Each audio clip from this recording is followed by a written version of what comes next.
ಆತ್ಮೀಯ ಸ್ನೇಹಿತರೆ, ತಮ್ಮದೇ ಆದ ಯೂಟ್ಯೂಬ್ ಚಾನಲ್ KSB ಸ್ಟಡಿ ಸರ್ಕಲ್ಗೆ ಸ್ವಾಗತ.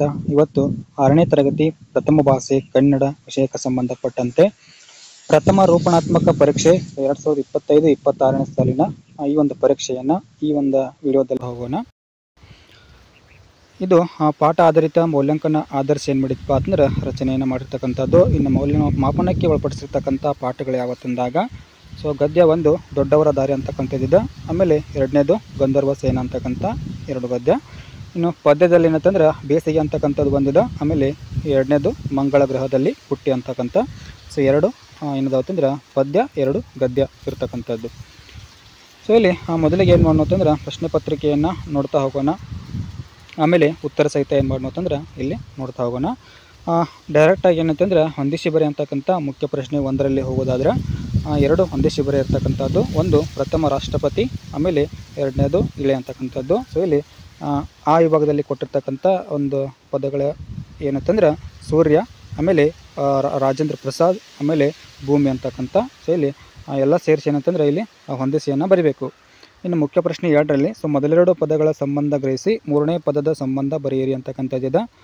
ಇಲ್ಲಿ 3ನೇ ಪ್ರಶ್ನೆ ಅಂತಂದ್ರೆ ರಾಜ ಪುಲ್ಲಿಂಗ ಆದ್ರೆ ಭಾರ್ಗವಿ ಅಂತಕ್ಕಂಥದ್ದು ಏನಾಗ್ತದೆ ಅಂತೇಳಿ ನೀವು ಬರಿಬೇಕಾಗ್ತದೆ. ನೆಕ್ಸ್ಟು ನಲಿವು ಆದ್ರೆ ಹಗಲು ಏನಾಗ್ತದೆ ಅಂತೇಳಿ ಒಂದು ಪ್ರಶ್ನೆ ಇರ್ತಕ್ಕಂಥದ್ದು. ಇನ್ನು ಮುಖ್ಯ ಪ್ರಶ್ನೆ 3ರಲ್ಲಿ ಬಿಟ್ಟ ಸ್ಥಳ ತುಂಬಿರಿ ಅಂತಕ್ಕಂಥದ್ದಿದೆ. ಬೇಗೋ ರಮೇಶ್ರವರ ತಾಯಿ ಡ್ಯಾಶ್. 6ನೇದು ಸೌರಮಂಡಲದ ಅತಿ ದೊಡ್ಡ ಗ್ರಹ ಡ್ಯಾಶ್. 2 ಬಿಟ್ಟ ಸ್ಥಳಗಳನ್ನು ನೋಡ್ತೀವಿ. ಇನ್ನು ಮುಖ್ಯ ಪ್ರಶ್ನೆ 4ರಲ್ಲಿ ಸೂಕ್ತ ಉತ್ತರವನ್ನು ಆರಿಸಿ ಬರೆಯಿರ್ತಕ್ಕಂಥದ್ದು. ಇನ್ನು 7ನೇ ಪ್ರಶ್ನೆಯಲ್ಲಿ ಏನಂತಂದ್ರೆ ಮಗು ಪದದ ಬಹುವಚನ ರೂಪ ಅಂತಕ್ಕಂಥ. ಇಲ್ಲಿ ಒಂದು ಪದವನ್ನು ನೀವು ಏನು ಮಾಡಬೇಕು ಅದನ್ನ ಸರಿಯಾದದನ್ನು ಆಯ್ಕೆ ಮಾಡಬೇಕು. ಕೊಟ್ಟಿರ್ತಕ್ಕಂಥದ್ದು ಏನಂತಂದ್ರೆ ಮಕ್ಕಳು, ಮಗುಗಳು, ಮಗ, ಸುತ್ತ ಅಂತಕ್ಕಂಥ ಒಂದು ಆಯ್ಕೆಗಳಿದಾವೆ. ಸರಿಯಾದ ಉತ್ತರವನ್ನು ನೋಡೋಣ. ಇನ್ನು ನಲಿ ಕಲಿ ಸರಿ ಯಾವುದು. 8ನೇ ಪ್ರಶ್ನೆ ಏನಂತಂದ್ರೆ ನಲಿಯೋಣ ಅಂತಕ್ಕಂಥ ಪದಕ್ಕೆ ಸರಿ ಹೊಂದುವ ಒಂದು ಪ್ರಾಸ ಪದ ಯಾವುದು ಅಂತೇಳಿ ಇಲ್ಲಿ ಕೊಟ್ಟಿರ್ತಕ್ಕಂಥದ್ದು. ಇನ್ನು ಮುಖ್ಯ ಪ್ರಶ್ನೆ 5ರಲ್ಲಿ ಈ ಕೆಳಗಿನ ಪ್ರಶ್ನೆಗಳಿಗೆ ಒಂದು ವಾಕ್ಯದಲ್ಲಿ ಉತ್ತರಿಸಿ ಅಂತಕ್ಕಂಥದ್ದು ಇದೆ. 9ನೇ ಪ್ರಶ್ನೆ ಏನಂತಂದ್ರೆ ಗಂಧರ್ವ ಸೇನ ಯಾರು ಅಂತಕ್ಕಂಥ ಪ್ರಶ್ನೆ ಇದೆ. ಇನ್ನು 10ನೇದು ಏನಂತಂದ್ರೆ ಭೂಮಿಗೆ ಯಾರು ಅನಿವಾರ್ಯ. 11ನೇದು ಹುಟ್ಟಿ ಯೋಗಿಗೆ ಏನೆಂದು ಹೇಳಿದಳು ಅಂತಕ್ಕಂಥದ್ದಿದೆ. ಇನ್ನು ಮುಖ್ಯ ಪ್ರಶ್ನೆ 6ರಲ್ಲಿ 2-3 ವಾಕ್ಯಗಳಲ್ಲಿ ಉತ್ತರವನ್ನು ಬರೀಬೇಕು. 12ನೇ ಪ್ರಶ್ನೆ ಏನಂತಂದ್ರೆ ರಾಜೇಂದ್ರ ಪ್ರಸಾದರವರು ಪುಸ್ತಕದ ಮಹತ್ವವನ್ನು ಮಕ್ಕಳಿಗೆ ಹೇಗೆ ತಿಳಿಸಿದರು ಅಂತಕ್ಕಂಥದ್ದಿದೆ. ಇನ್ನು 13ನೇದು ಸೂರ್ಯನಿಂದ ನಾವು ಯಾವ ಪಾಠವನ್ನು ಕಲಿಯಬೇಕು ಅಂತಕ್ಕಂಥ ಪ್ರಶ್ನೆ ಇದೆ. ಇನ್ನು ಮುಖ್ಯ ಪ್ರಶ್ನೆ ಏನಂತಂದ್ರೆ 7ರಲ್ಲಿ ಸಂದರ್ಭ ಸಹಿತ ವಿವರಿಸಬೇಕು. 14ನೇ ಪ್ರಶ್ನೆ ಏನಂತಂದ್ರೆ ರಾಜ ಅಲ್ಲಿಯೂ ಕರುಳು ಕಿತ್ತು ಬರುವಂತೆ ಅಳತೊಡಗಿದ ಅಂತಕ್ಕಂಥ ಒಂದು ಸಂದರ್ಭವನ್ನು ನೋಡ್ತೀವಿ. ಇನ್ನು ಮುಖ್ಯ ಪ್ರಶ್ನೆ 8ರಲ್ಲಿ ಕವಿ ಮತ್ತು ಪದ್ಯದ ಸಾರ ಹೆಸರು ಬರೆದಪ್ಪ ಅಂದ್ರೆ ಪದ್ಯ ಪೂರ್ಣವನ್ನು ಮಾಡಬೇಕು. ಆಕಾಶದಲ್ಲಿ ಡ್ಯಾಶ್ ಡ್ಯಾಶ್ ಇದು ಕಷ್ಟ. ಇಲ್ಲಿ 4 ಸಾಲುಗಳ ಒಂದು ಪದ್ಯವನ್ನು ಇಲ್ಲಿ ಬರೀಬೇಕು. ಇದನ್ನು ಇಲ್ಲಿ ನೋಡ್ತಾ ಹೋಗೋಣ. ಏನಂತಂದ್ರೆ ಇಲ್ಲಿ ಉತ್ತರಗಳನ್ನು ಏನು ಮಾಡೋಣ ಅಂತಂದ್ರೆ ನೀಡಿದೆ ನೋಡಿ. ಇಲ್ಲಿ ಪ್ರಥಮ ರಾಷ್ಟ್ರಪತಿ ಅಂತಕ್ಕಂಥದ್ದು ಏನಂತಂದ್ರೆ ಇಲ್ಲಿ ರಾಜೇಂದ್ರ ಪ್ರಸಾದ್ ಅವರು ಉತ್ತರ ಆಗ್ತದೆ. ಇಳೆ ಅಂತಕ್ಕಂಥದ್ದು ಏನಾಗ್ತೈತೆ ಅಂದ್ರೆ ಭೂಮಿ ಅಂತಕ್ಕಂಥ ಉತ್ತರ ಆಗ್ತದೆ. ಇನ್ನು ಮುಖ್ಯ ಪ್ರಶ್ನೆ 2ರಲ್ಲಿ ಮೊದಲೆರಡು ಪದಗಳ ಸಂಬಂಧ ಗ್ರಹಿಸಿ 3ನೇ ಪದದ ಸಂಬಂಧವನ್ನು ಬರೀಬೇಕಾಗಿತ್ತು. 3ನೇ ಪ್ರಶ್ನೆ ಏನಂತಂದ್ರೆ ರಾಜ ಇದು ಪುಲ್ಲಿಂಗ ಆದ್ರೆ ಭಾರ್ಗವಿ ಅಂತಕ್ಕಂಥ ಏನಾಗ್ತಿತ್ತಪ್ಪ ಅಂದ್ರೆ ಸ್ತ್ರೀಲಿಂಗ ಆಗ್ತದೆ. ಇನ್ನು 4ನೇದು ನಲಿವು ಆದ್ರೆ ಇಲ್ಲಿ ಹಗಲು ಅಂತಕ್ಕಂಥ ಏನಾಗ್ತೈತೆ ಅಂದ್ರೆ ಇರುಳು ಅಂತಕ್ಕಂಥದ್ದಲ್ಲಿ ಆಗ್ತದೆ. ನೆಕ್ಸ್ಟ್ ಏನಂತಂದ್ರೆ 3ನೇ ಒಂದು ಮುಖ್ಯ ಪ್ರಶ್ನೆಯಲ್ಲಿ ಬಿಟ್ಟ ಸ್ಥಳವನ್ನು ತುಂಬಿ ಅಂತಕ್ಕಂಥದ್ದಿದೆ. 5ನೇ ಪ್ರಶ್ನೆ ಏನಂತಂದ್ರೆ ಬೇಗೋ ರಮೇಶ್ರವರ ತಾಯಿ ಡ್ಯಾಶ್. ಇಲ್ಲಿ ಅವರ ತಾಯಿ ಯಾರತ್ತಂದ್ರೆ ರಾಧಮ್ಮ ಅಂತಕ್ಕಂಥವ್ರು ಇಲ್ಲಿ ತಾಯಿ ಆಗಿರ್ತಾರೆ. ನೆಕ್ಸ್ಟ್ 6ನೇ ಪ್ರಶ್ನೆ ಏನಂತಂದ್ರೆ ಸೌರಮಂಡಲದ ಅತಿ ದೊಡ್ಡ ಗ್ರಹ ಡ್ಯಾಶ್. ಇಲ್ಲಿ ಸೌರಮಂಡಲ ಅತಿ ದೊಡ್ಡ ಗ್ರಹ ಯಾವುದಂದ್ರೆ ಗುರು ಗ್ರಹ ಅಂತೇಳಿ ನೋಡ್ತೀವಿ. ಇನ್ನು ನೆಕ್ಸ್ಟ್ ಏನಂತಂದ್ರೆ ಮುಖ್ಯ ಪ್ರಶ್ನೆ 4ರಲ್ಲಿ ಸೂಕ್ತ ಉತ್ತರವನ್ನು ಆರಿಸಿ ಬರೆಯಿರಿ ಅಂತಕ್ಕಂಥದ್ದಿದೆ. 7ನೇ ಪ್ರಶ್ನೆ ಏನಂತಂದ್ರೆ ಮಗು ಪದದ ಬಹುವಚನ ರೂಪ. ಇಲ್ಲಿ ಮಗು ಪದದ ಬಹುವಚನ ರೂಪ ಯಾವುದಂದ್ರೆ ಮಕ್ಕಳು ಅಂತಕ್ಕಂಥ ಇಲ್ಲಿ ಉತ್ತರ ನೋಡ್ತೀವಿ. ನೆಕ್ಸ್ಟ್ 8ನೇ ಪ್ರಶ್ನೆ ಏನಂತಂದ್ರೆ ನಲಿಯೋಣ ಪದಕ್ಕೆ ಸರಿ ಹೊಂದುವ ಪ್ರಾಸ ಪದ ಇದು ಅಂತೇಳಿ ಇರ್ತಕ್ಕಂಥದ್ದು. ಇಲ್ಲಿ ಸರಿಯಾದ ಉತ್ತರ ಯಾವುದಂದ್ರೆ ಕಲಿಯೋಣ ಅಂತಕ್ಕಂಥ ಉತ್ತರ ಆಗ್ತದೆ. ಇನ್ನು ಮುಖ್ಯ ಪ್ರಶ್ನೆ 5ರಲ್ಲಿ ಒಂದು ವಾಕ್ಯದಲ್ಲಿ ಉತ್ತರವನ್ನು ಬರೀಬೇಕು. 9ನೇ ಪ್ರಶ್ನೆ ಏನಂತಂದ್ರೆ ಗಂಧರ್ವ ಸೇನಾ ಯಾರು ಅಂತಕ್ಕಂಥ ಒಂದು ಪ್ರಶ್ನೆ ಇರ್ತಕ್ಕಂಥದ್ದು. ಇಲ್ಲಿ ಗಂಧರ್ವ ಸೇನಾ ಯಾರು ಅಂತಂದ್ರೆ ಮಡಿವಾಳತಿಯ ಕತ್ತೆ ಅಂತೇಳಿ ನಾವು ನೋಡ್ತೀವಿ. ಇನ್ನು ನೆಕ್ಸ್ಟ್ 10ನೇ ಪ್ರಶ್ನೆ ಏನಂತಂದ್ರೆ ಭೂಮಿಗೆ ಯಾರು ಅನಿವಾರ್ಯ ಅಂತಕ್ಕಂಥದ್ದಿದೆ.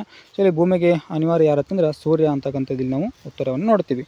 ಇನ್ನು 11ನೇ ಪ್ರಶ್ನೆ ಏನಂತಂದ್ರೆ ಪುಟಿ ಯೋಗಿಗೆ ಏನೆಂದು ಕೇಳಿದಳು ಅಂತಕ್ಕಂಥದ್ದಿದೆ. ಇಲ್ಲಿ ಏನೆಂದು ಕೇಳ್ತೇನೆ ಅಂತಂದ್ರೆ ನೀವು ಎಲ್ಲಿಗೆ ನೀನು ಹೇಗೆ ಇಲ್ಲಿಗೆ ಬಂದೆ ಅಂತಕ್ಕಂಥ ಒಂದು ಪ್ರಶ್ನೆ ಏನಪ್ಪ ಅಂದ್ರೆ ಇಲ್ಲಿ ಕೇಳ್ತಾಳೆ ಅಂತಕ್ಕಂಥದ್ದು ನೋಡ್ತೀವಿ.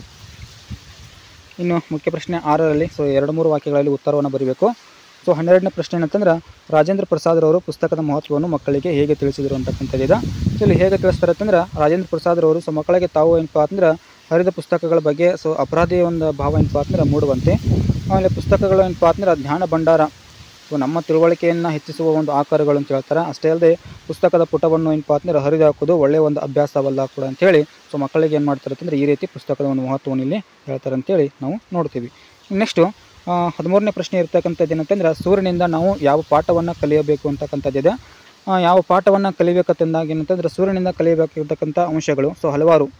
ಸೂರ್ಯನಂತೆ ಏನಪ್ಪ ಅಂದ್ರೆ ಮರೆಯದ ಒಂದು ನಮ್ಮ ಎಲ್ಲ ಮಾತಾಡುತ್ತಾ ಕಷ್ಟಗಳಿಗೇನಪ್ಪ ಅಂದ್ರೆ ಹೆದರದೆ ಧೈರ್ಯದಿಂದ ಅವುಗಳನ್ನ ಏನಪ್ಪ ಅಂದ್ರೆ ಇಲ್ಲಿ ಎದುರಿಸಬೇಕು.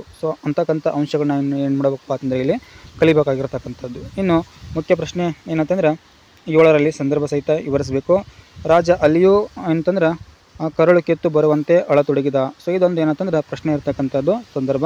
ಇಲ್ಲಿ ಮೊದಲಿಗೆ ಏನು ನೋಡೋಣ ಅಂತಂದ್ರೆ ಆಯ್ಕೆಯನ್ನು ನೋಡೋಣ. ಈ ಒಂದು ವಾಕ್ಯವನ್ನು ಜನಪದ ಕಥೆಯಿಂದ ಏನು ಮಾಡಿದಪ್ಪ ಅಂದ್ರೆ ಆರಿಸಲಾಗಿದ್ದು ಗಂಧರ್ವ ಸೇನೆ ಅಂತಕ್ಕಂಥ ಒಂದು ಪಾಠದಿಂದ ಏನು ಮಾಡಿದಪ್ಪ ಅಂದ್ರೆ ಆಯ್ದುಕೊಳ್ಳಲಾಗಿದೆ ಅಂತೇಳಿ ನೋಡ್ತೀವಿ. ಇನ್ನು ಸಂದರ್ಭವನ್ನು ನೋಡೋದಾದ್ರೆ ಗಂಧರ್ವ ಸೇನರು ಏನಪ್ಪ ಅಂದ್ರೆ ತೀರಿ ಹೋದರು ಎಂದು ಮಂತ್ರಿ ರಾಜನಿಗೆ ತಿಳಿಸಿದಾಗ ರಾಜ ಏನು ಮಾಡ್ತಾನೆ ಅಂತಂದ್ರೆ ಅಂತಃಪುರಕ್ಕೆ ಹೋಗಿ ದುಃಖ ಏನಂತಂದ್ರೆ ಒಡುತ್ತಿದ್ದರು ಎಂಬುದನ್ನು ಈ ವಾಕ್ಯದಲ್ಲಿ ಏನಪ್ಪ ಅಂದ್ರೆ ನಾವು ಓದಬಹುದು. ಇನ್ನು ವಿವರಣೆ ನೋಡಿದಾಗ ಇಲ್ಲಿ ಗಂಧರ್ವ ಸೇನರು ಏನಪ್ಪ ಅಂದ್ರೆ ತೀರುವಾದ ಸುದ್ದಿಯಿಂದ ರಾಜ ತುಂಬ ಏನಾಗ್ತಂತಂದ್ರೆ ದುಃಖಿತನಾಗಿ ಅಂತಃಪುರಕ್ಕೆ ಬಂದು ತನ್ನ ರಾಣಿಯರಿಗೆ ಏನಪ್ಪ ಅಂದ್ರೆ ವಿಷಯ ತಿಳಿಸಿ ಅಲ್ಲಿಯೂ ಕೂಡ ಏನಪ್ಪ ಅಂದ್ರೆ ಕರಳು ಕೆತ್ತು ಬರುವಂತೆ ಏನು ಮಾಡ್ತಾನೆ ಅಂತಂದ್ರೆ ಇಲ್ಲಿ ಅಳತೊಡಗಿದ ಅಂತೇಳಿ ನೋಡ್ತೀವಿ. ನೆಕ್ಸ್ಟು ಮುಖ್ಯ ಪ್ರಶ್ನೆ ಏನಂತಂದ್ರೆ ಇಲ್ಲಿ 8ನೇ ಒಂದು ಮುಖ್ಯ ಪ್ರಶ್ನೆ ನೋಡೋದಾದ್ರೆ ಕವಿ ಮತ್ತು ಪದ್ಯದ ಒಂದು ಹೆಸರನ್ನು ಬರೆದು ಪದ್ಯ ಪೂರ್ಣವನ್ನು ಇಲ್ಲಿ ಮಾಡಬೇಕು. ಆಗಸದಲ್ಲಿ ಡ್ಯಾಶ್ ಇದು ಕಷ್ಟ. ಇದು 4 ಒಂದು ಸಾಲುಗಳ ಪದ್ಯ ಇರ್ತದೆ. ಇಲ್ಲಿ ಪದ್ಯ ಯಾವುದಂತಂದ್ರೆ ಮಂಗಳ ಗ್ರಹದಲ್ಲಿ ಪುಟ್ಟಿ ಅಂತಕ್ಕಂಥದ್ದು ನೋಡ್ತೀವಿ. ಇನ್ನು ಕವಿ ಯಾರು ತಂದಾಗ CM ಗೋವಿಂದ ರೆಡ್ಡಿ ಅಂತಕ್ಕಂಥವ್ರು ನೋಡ್ತೀವಿ. ಇಲ್ಲಿ ಆಗಸದಲ್ಲಿ ಹಾರುವುದೆಂದರೆ ಪುಟಾಣಿ ಪುಟ್ಟಿಗೆ ಏನಪ್ಪ ಅಂದ್ರೆ ಬಲು ಇಷ್ಟ, ರೆಕ್ಕೆಗಳಿಲ್ಲದೆ ಹಾರಲು ಹೋದರೆ ಆಗದ ತೊಂದರೆ ಇದು ಕಷ್ಟ ಅಂಥೇಳಿ ಒಂದು ಪದ್ಯ ಇದೆ. ಅದನ್ನು ನೀವು ಪೂರ್ಣಗೊಳಿಸಬೇಕು. ಇದಿಷ್ಟು ಏನಂತಂದ್ರೆ 6ನೇ ತರಗತಿ ಒಂದು ರೂಪನಾತ್ಮಕ ಮೌಲ್ಯಮಾಪನ 1 ಅಂತೇಳಿ ನೋಡ್ತೀವಿ. ಇನ್ನು ಆದಷ್ಟು ಈ ಒಂದು ವಿಡಿಯೋನ ಶೇರ್ ಮಾಡಿ ಅಂತ ಹೇಳ್ತಾ ನಮ್ಮ ಚಾನಲ್ ಸಬ್ಸ್ಕ್ರೈಬ್ ಮಾಡಿ ಅಂತ ಹೇಳ್ತಾ ಈ ಒಂದು ವಿಡಿಯೋನ ಇಲ್ಲಿಗೆ ಮುಗಿಸ್ತಾ ಇದ್ದೀನಿ. Thank you.